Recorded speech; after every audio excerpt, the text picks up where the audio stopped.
जंगल में एक बूढ़ा शेर मारा मारा फिर रहा था। बुढ़ापे के कारण उसका शरीर कमजोर हो चुका था और यही वजह थी कि कई दिनों से उसे खाना भी नसीब नहीं हुआ था। बुढ़ापे के कारण वह शिकार नहीं कर पाता था। कोई भी जानवर उसके हाथ नहीं आ रहा था। छोटे छोटे जानवर भी उसे चकमा देकर भाग जाते थे।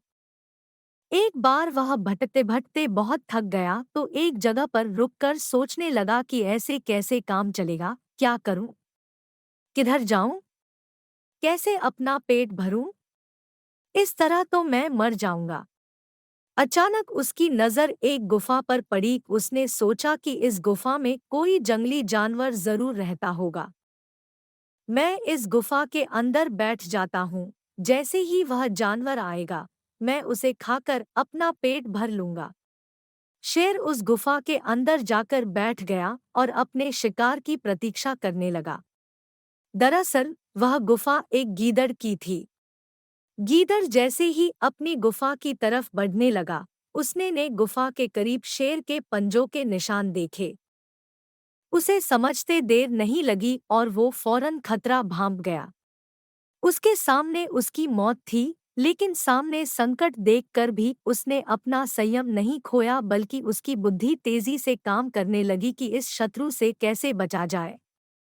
उसके दिमाग में नई बात आ ही गई। वह गुफा के द्वार पर खड़ा होकर बोला, "ओ गुफा।"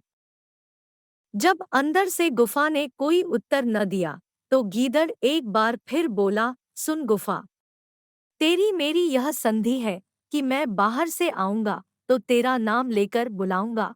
जिस दिन तुम मेरी बात का उत्तर नहीं दोगी मैं तुझे छोड़कर किसी दूसरी गुफा में रहने चला जाऊंगा।" जवाब न मिलता देख गीदड़ बार बार अपनी बात दोहराने लगा। अंदर बैठे शेर ने गीदड़ की यह बात सुनी तो वह यह समझ बैठा कि गुफा गीदड़ के आने पर बोलती होगी। शेर अपनी आवाज को मधुर बनाकर बोला, "अरे आओ गीदड़ भाई, स्वागत है। अरे शेर मामा, तुम हो? बुढ़ापे में तुम्हारी बुद्धि इतना भी नहीं सोच पा रही कि गुफाएं कभी नहीं बोलती?" कहकर वह तेजी से पलटकर भागा। शेर ने उसे पकड़ने के लिए गुफा से बाहर तो जरूर आया, किंतु तब तक वह 9-2-11 हो चुका था। इस कहानी से हमें ये सीख मिलती है कि मुसीबत के समय हमें संयम न खोकर मुसीबत से बाहर निकलने की कोशिश करनी चाहिए। इस प्रकार की ज्ञानवर्धक एवं रोमांचक कहानियों के लिए हमारे चैनल को सब्सक्राइब करें। धन्यवाद।